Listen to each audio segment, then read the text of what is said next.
உளவியல்ல Erving லார்ஜோடைய மிகப்பெரிய சாதனைகள் என்னென்னன்றத பார்க்கலாம். எர்விங் லார்ஜ் அமெரிக்காவை சேர்ந்த ஒரு உளவியலாளர். இவர் 1905 ஏப்ரல் 19 அன்னைக்கு யுனைடெட் ஸ்டேட்ஸோடைய நியூயார்க்கில் இருக்கிற நியூயார்க் சிட்டியில் பிறந்தாங்க. இவருடைய full name Irving Daniel Lorge. இவர் 1927ஆம் ஆண்டு அந்த நியூயார்க் சிட்டியோடைய city college of the city university of நியூயார்க்கில் பேச்சுலர்ஸ் டிகிரி இன் சைக்காலஜி முடித்தாங்க. அதை தொடர்ந்து அதே நியூயார்க் சிட்டியோடைய டீச்சர்ஸ் காலேஜ் கொலம்பியா யூனிவர்சிட்டியில் இவர் எட்வர்ட் லீ தோண்டைக்குன்ற ஒரு உளவியலாளருக்கு கீழே ரிசர்ச் அசிஸ்டண்டாக சேர்ந்து சைக்கலாஜிக்கல் ரிசர்ச்சை, அதாவது உளவியல் ஆராய்ச்சியை தொடங்கினாங்க. ஆரம்பத்தில் இவர் அறிவுத்திறனுக்கும் வயதுக்கும் இடையில் உண்டான தொடர்பு பற்றி ஆராய்ந்து வந்தாங்க. பொதுவாக அந்த காலத்திலெல்லாம் வயதாக அறிவுத்திறன் குறைபாடு ஏற்படும்ன்ற புரிதல் இருந்தது. அதாவது வயதாக எதையுமே கற்றுக்க முடியாது, புத்தி மழுங்கிரும்ன்ற புரிதல் இருந்தது. இது உண்மைதானா அப்படின்றத பற்றி தான் எர்விங் லார்ஜ் ஆராய்ச்சி செஞ்சு வந்தாங்க. அந்த ஆராய்ச்சிக்காக இவர் சிறுவர் சிறுமிகள் ஆரம்பித்து முதியவர்கள் வரைக்கும் வயது வாரியாக தேர்ந்தெடுத்து அத்தனை பேரையும் வச்சு சில பரிசோதனைகளை செஞ்சாங்க. ஆரம்பத்தில் இவர் ஒரு சில விஷயங்களை அத்தனை பேருக்கும் ஒரே மாதிரி கற்பித்தாங்க. அதுக்கப்புறமா அத்தனை பேருக்கும் டெஸ்ட் வச்சாங்க. இப்படி வச்சு பார்க்கும்போது அந்த டெஸ்ட்டில் இந்த சிறுவர் சிறுமிகள் அதேமாதிரி இளைஞர்கள் அவங்கெல்லாம் வேகமாக அந்த டெஸ்ட்டை எழுதி அதுக்கப்புறம் அதை முடிச்சிடுறாங்க. ஆனால் அதுவே முதியவர்கள்னால அவ்வளோ வேகமாக அதை எழுத முடியல. ஆனால் ரொம்ப நேரம் அவங்களுக்கு டைம் கொடுத்தா அவங்க அதை ரொம்ப சரியாகவே எழுதி முடிச்சிடுறாங்க. அப்போ தான் எர்விங் லார்ஜுக்கு ஒரு விஷயம் புரிய வருது.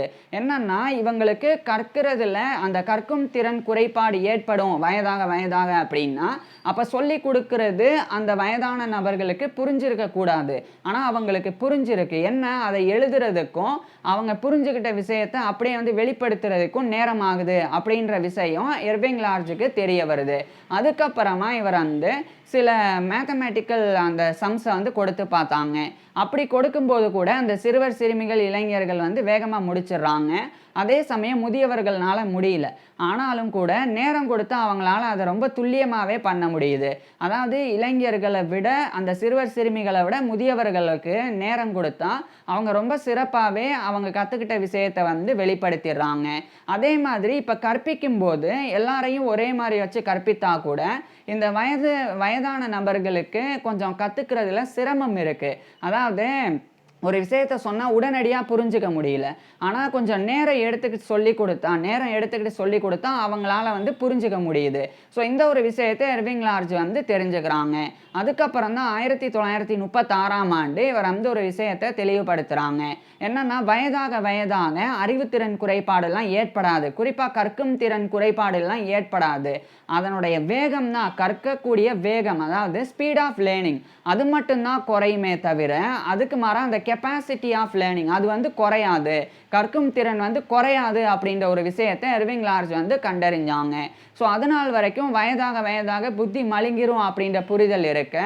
அது அப்படி கிடையாது. வயதாக அவங்க ஒரு விஷயத்தை கற்றுக்கிறதுக்கு டிலே பண்ணுவாங்க, கொஞ்சம் தாமதமாக்குவாங்க. அதுதானே ஒழிய மற்றபடி அவங்களால கற்றுக்க முடியாது அப்படின்லாம் அர்த்தம் கிடையாது அப்படின்றத எர்விங் லார்ஜ் தெரியப்படுத்தினாங்க. அதுக்கப்புறமா தான் அப்போ வயதான நபர்கள்னாலையும் எல்லா விஷயங்களையுமே கற்றுக்க முடியும் அப்படின்ற அந்த புரிதல் ஏற்பட்டது. அதுக்கப்புறமா இவர் இந்த குழந்தைகள் படிக்கக்கூடிய புத்தகங்கள் அதை எடுத்து பார்க்குறாங்க. அப்போ சில புத்தகங்களில் இருக்கக்கூடிய சில சென்டென்சஸ் அதேமாதிரி சில வேர்ட்ஸ் எல்லாம், அதாவது சில வாக்கியங்கள் வார்த்தைகள் எல்லாம் குழந்தைகளுக்கே புரியாத மாதிரி இருந்தது. அப்போ இவர் ஒரு ஃபார்முலாவை உருவாக்கணும் அப்படின்னு முடிவு செய்கிறாங்க. அதுக்காக இவர் உருவாக்கின ஒரு ஃபார்முலா தான் லார்ஜ் ஃபார்முலா அப்படின்னு இவருடைய பெயர் சூட்டப்பட்ட ஒரு ஃபார்முலா. இது 1939ஆம் ஆண்டு இவர் உருவாக்கினாங்க. இது என்ன அப்படின்றத சொல்கிறேன். பொதுவாக இப்போ ஒரு பெரிய சென்டென்ஸ் இருக்குது அப்படின்னா அந்த பெரிய சென்டென்ஸை குழந்தைகள் வாசிக்க ஆரம்பிக்கும் போது அப்படியே வாசித்து அந்த சென்டென்ஸை வாசித்து முடிக்கிறாங்க அப்படின்னா அப்படி அவங்க வாசித்து முடிக்கும்போது அவங்க ஆரம்பத்தில் என்ன வாசிக்க ஆரம்பித்தாங்க அப்படின்றது அவங்களுடைய மனசில் இருக்காது. அதனால் அந்த சென்டென்ஸை அவங்களால வாசிக்க முடிஞ்சாலும் அதில் என்ன சொல்ல வந்திருக்கு அப்படின்றத குழந்தைகள்னால புரிஞ்சிக்க முடியாது. உதாரணத்துக்கு ஒரு நபர் அமெரிக்கா போயிட்டு அமெரிக்காவிலேருந்து இங்கிலாந்துக்கு போயிட்டு இங்கிலாந்துலேருந்து திரும்பி அமெரிக்காவுக்கே வந்தார் அப்படின்ற இவ்வளோ பெரிய வாக்கியம் இருக்குன்னா இதை குழந்தைகள்னால டக்குன்னு புரிஞ்சிக்க முடியாது, வாசிக்க மட்டும்தான் முடியும். ஸோ அப்போ சென்டென்ஸ் நீளமாக இருக்கக்கூடாது, குழந்தைகளுக்கு சின்ன சின்னதாக இருக்கணும். அதாவது ஒரு நபர் அமெரிக்காவிலேருந்து இங்கிலாந்து போயிட்டு திரும்ப அமெரிக்காவுக்கே வந்தார். இந்த மாதிரி சின்னதாக இருந்தால் வந்து புரியும். ஸோ அந்த மாதிரி இவர் வந்து சென்டென்சஸை வந்து பிரிக்கிறாங்க. ஒரு சென்டென்ஸ் இருக்குன்னா அது பெருசாக இருந்தால் அது யாருக்கு வந்து ஏற்றது, அதாவது எந்த கிளாஸ் படிக்கக்கூடிய மாணவிகளுக்கு ஏற்றது. அதுவே வந்து சென்டென்ஸ் வந்து இன்னும் ரொம்ப பெருசாக அது யார் வந்து படிக்க முடியும். சென்டென்ஸ் சின்னதாக இருந்தால் அது யாருக்கானது. ஸோ அதை வந்து இவர் வந்து ஒரு ஃபார்முலா மாதிரி கொண்டு வராங்க. அதுக்கப்புறம் வேர்ட்ஸை பொறுத்த வரைக்கும் இப்போ குழந்தைகள்னால கல்வி நிறுவனங்கள், கல்வி நிலையங்கள், கல்வி கற்கள் இது மாதிரியான விஷயங்களெல்லாம் புரிஞ்சுக்க முடியாது. அதுக்கு மாறாக பள்ளிக்கூடம், பள்ளி பாடம் இது வந்து ரொம்ப எளிமையாக இருக்கும். அப்போ குழந்தைகள்னால என்னென்ன மாதிரியான வார்த்தைகளை புரிஞ்சுக்க முடியும் அதை வந்து இவர் வந்து வரிசைப்படுத்துகிறாங்க. அது இப்போ ஒரு 3-4 வார்த்தை இருக்குன்னா அந்த வார்த்தையினுடைய கடினத்தன்மையை அவர் வந்து புரிஞ்சுக்கிறாங்க. கல்வி அப்படின்றத பாடம் அப்படின்றது தான் வந்து குழந்தைகள்னால புரிஞ்சுக்க முடியும். அப்போ ஒரு புக்கை எழுதும்போது கல்வி அப்படின்னு எழுதாமல் பாடம் அப்படின்னு எழுதணும். அதே மாதிரி கல்வி நிலையமோ கல்வி கூடமோ அப்படின்னு எழுதாமல் பள்ளிக்கூடம் அப்படின்னு எழுதணும். ஸோ அந்த மாதிரிலாம் இப்போ வந்து வந்திருக்கு. ஸோ அதுக்கெல்லாம் வித்திட்டது எர்விங் லார்ஸ் தான். ஸோ அவர் தான் வந்து அந்த வேர்ட்ஸோடைய கடினத்தன்மையையும் வந்து வகை பிரிக்கிறாங்க. இப்போ அதுக்கப்புறம் வந்து எத்தனை வேர்ட்ஸ் இருக்குது, எத்தனை வார்த்தைகள் அதையும் வந்து பிரித்தாங்க. இப்போ இந்த 3 விஷயங்கள், ஒன்று வந்து ஒரு வாக்கியத்தினுடைய அளவு, இன்னொன்று ஒரு வார்த்தையினுடைய கடினத்தன்மை, இன்னொன்று அந்த சென்டென்ஸில் இருக்கக்கூடிய வார்த்தைகளினுடைய எண்ணிக்கை. இதெல்லாத்தையும் அடிப்படையாக வச்சு ஒரு சூத்திரத்தை இவர் உருவாக்கினாங்க. அந்த சூத்திரம் எப்படி இருக்கும்னா, இப்போ ஒரு வாக்கியம் வந்து பெருசாக இருக்குது, அப்போ அதுக்கு வந்து 5 அப்படின்ற எண்ணிக்கையை கொடுத்துருவாங்க. அதுவே சின்னதாக இருந்தால் 1 அப்படின்றது. ஸோ உதாரணத்துக்கு இப்போ ஒரு வாக்கியம் பெருசாக இருக்குது, அப்போ அந்த பெருசான வாக்கியத்துக்கு 5 அப்படின்ற பாயிண்ட்டை கொடுத்துருவாங்க. இப்போ வேர்ட்ஸோடைய கடினத்தன்மை அது ரொம்ப ரொம்ப வந்து கடினமாக இருக்குது. அப்போ அந்த ஒரு கடினத்தன்மைக்கு ஏற்ற மார்க்காக வந்து அதுக்கு வந்து ஒரு 4 பாயிண்ட் அப்படின்னு கொடுத்துருவாங்க ஸ்கோரு. இப்போ இதை ரெண்டையும் ப்ளஸ் பண்ணுறது 5 + 4 அப்படின்னு போட்டால் 9 அப்படின்னு வரும். அப்போ இவ்வளோ பெரிய வாக்கியத்தில் இருக்கக்கூடிய இந்த கடினமான வார்த்தைகளை 9th படிக்கக்கூடிய ஸ்டூடெண்ட்ஸ்னால தான் வந்து கற்றுக்க முடியும். அதுக்கு கீழே 8th 7th 6th இந்த மாதிரி இருக்கக்கூடிய ஸ்டூடெண்ட்ஸுக்கு இந்த வாக்கியங்களோ இதில் இருக்கக்கூடிய வார்த்தைகளோ வரக்கூடாது. ஸோ அந்த புரிதல் அதுக்கப்புறம் தான் ஏற்பட்டது. அப்போ லார்ஜ் ஃபார்முலா அதுக்கப்புறம் பல ஆண்டுகள் பயன்படுத்தப்பட்டது. இவருடைய ஃபார்முலாவை வச்சு ஒரு சென்டென்ஸோடைய அளவை வச்சு அதுக்கு ஒரு எண்ணை கொடுத்து, அதுக்கப்புறம் வார்த்தையினுடைய கடினத்தன்மைக்கு ஏற்ற ஒரு எண்ணை கொடுத்து, அதுக்கப்புறம் அதை ரெண்டையுமே வந்து கூட்டினா என்ன ஒரு இது வருதோ அதுக்கேற்ற மாதிரி இப்போ 9 வந்தால் 9th, 8ன்னு வந்தால் 8th படிக்கிறவங்களுக்கு. ஸோ அந்த மாதிரி பிரித்து அதுக்கேற்ற மாதிரி புத்தகங்கள் எழுத ஆரம்பிக்கிறாங்க. இதெல்லாம் மிகப்பெரிய ஒரு விஷயமா இருந்தது. அதுக்கப்புறமா எர்வின் லார்ஜும் அந்த எட்வர்ட் லீ தோண்டைக் இவங்க 2 பேரும் இணைஞ்சு ஒரு முக்கியமான விஷயத்தை பண்ணாங்க. அதாவது 1944 இந்த காலகட்டத்தில் கிட்டத்தட்ட 30,000க்கும் மேற்பட்ட வார்த்தைகளை இவங்க வந்து வரிசைப்படுத்தினாங்க அப்படின்னா என்னன்னா, முதல்ல குழந்தைகளுக்கு எளிமையான வார்த்தை எது, அதை வந்து 1, அதுக்கப்புறம் அதை விட கொஞ்சம் எளிமையான வார்த்தை எது, அது 2, அதுக்கப்புறம் இன்னும் கொஞ்சம் எளிமையான வார்த்தை 3. இந்த மாதிரி 30,000 வார்த்தைகளை வரிசைப்படுத்தினாங்க. உதாரணத்துக்கு அடிக்கடி த, இஸ், வாஸ் இந்த மாதிரி வார்த்தைகள் எல்லாம் வரும். அப்போ அதுக்கேற்ற மாதிரி அதை 1 2 3 அப்படின்னு வகை பிரித்தாங்க. இதை எழுதி இவங்க வந்து teachers word book of 30,000 words அப்படின்ற அந்த ஒரு டைட்டிலில், teachers word book of 30,000 words அப்படின்ற டைட்டிலில் அதை ஒரு ஒர்க்காகவே எழுதி இவங்க 2 பேரும் வந்து 1944 வெளியிட்டாங்க.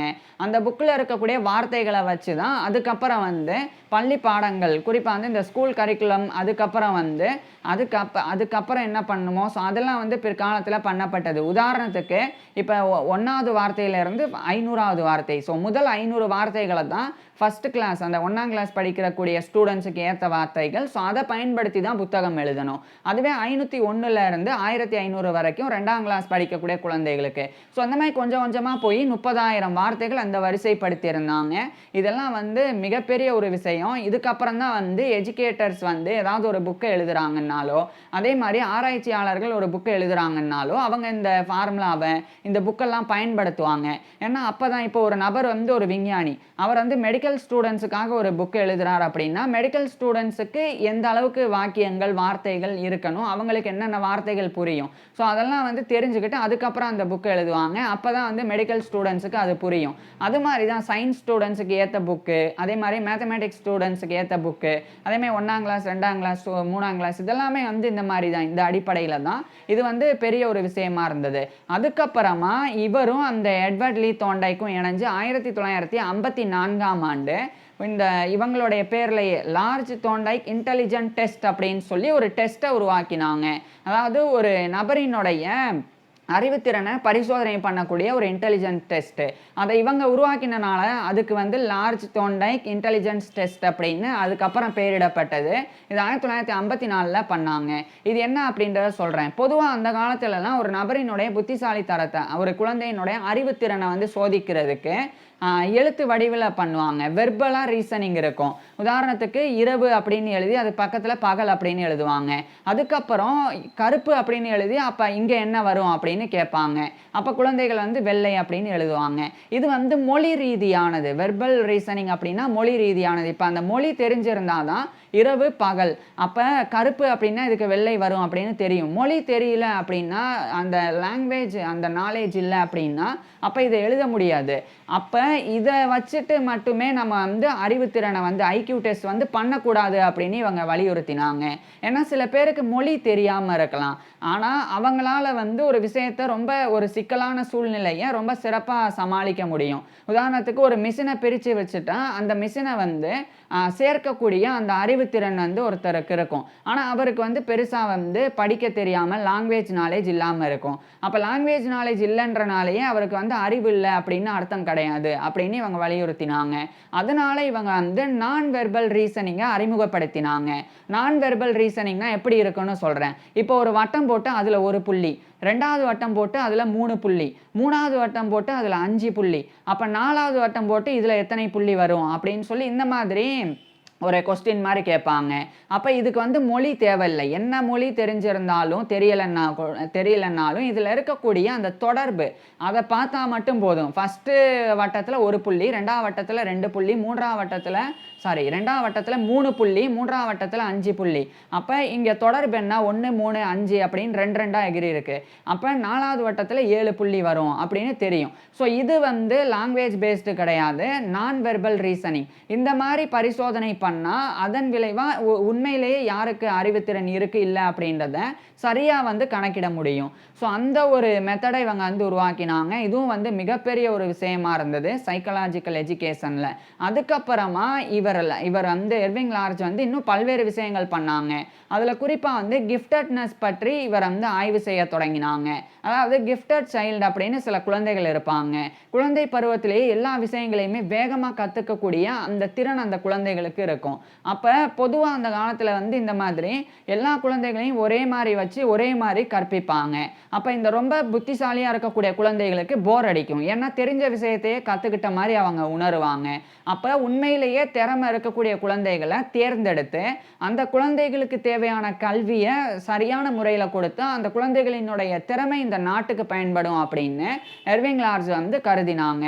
அப்போ சைக்கோமெட்ரி அப்படின்ற ஒரு முறையை பின்பற்றி கிஃப்டட்னஸ் ஸ்டூடெண்ட்ஸோடைய ஐக்யூவை இவர் வந்து ஐடென்டிஃபை பண்ணி அதுக்கப்புறம் அவங்களுக்கு ஏற்ற அந்த பாடத்திட்டத்தை உருவாக்கி அவங்களுக்கு தனியாக வந்து அதிகமான பாடங்களை வந்து கற்பிக்கிற மாதிரியான வழிவகைகளையும் இவர் உருவாக்கினாங்க. இப்படி பல்வேறு விஷயங்களை செஞ்ச இவர் வந்து திடீர்னு 1961 ஜனவரி 23 அன்னைக்கு ஹார்ட் அட்டாக்னால பாதிக்கப்பட்டு வெறும் 55 வயசுல இறந்து போனாங்க. எர்விங் லார்ஜ் இறந்து போயிட்டாலும் சைக்காலஜி, குறிப்பாக எஜுகேஷனல் சைக்காலஜியில் இவர் ஆற்றின பங்களிப்பு அப்படின்றது ஆகச்சிறந்தது. ஸோ இப்பேற்பட்ட இவர்னால எழுதப்பட்ட விஷயங்கள், இவர்னால கொண்டு வரப்பட்ட ஃபார்முலாஸ், அதுக்கப்புறம் டெஸ்ட் இதெல்லாமே வந்து பல ஆண்டுகள் தொடர்ச்சியாக வந்து பயன்பாட்டில் இருந்து வருது. அதனுடைய மேம்பட்ட வடிவம் இன்றைய காலகட்டத்தில் இருந்து வருது. ஸோ இப்பேற்பட்ட எர்விங் லார்ஜ் பற்றி நீங்கள் என்ன நினைக்கிறீங்க அதை கீழே கமெண்ட்ஸில் சொல்லுங்கள். அதேமாதிரி இவருடைய ஃபுல் லைஃப் ஹிஸ்ட்ரியை நான் ஏற்கனவே பேசியிருக்கேன். அதை பார்க்குறதுக்கு கீழே டிஸ்கிரிப்ஷனில் லிங்க் கொடுத்துருக்குறேன், கட்டாயமாக பாருங்கள். அது மட்டும் இல்லாமல் நான் பேசின எல்லா விஷயங்களையுமே டெக்ஸ்ட்டாகவும் டிஸ்கிரிப்ஷனில் கொடுத்துருக்குறேன், வேணும்னா அதையும் படித்து பார்க்கலாம். தேங்க்யூ.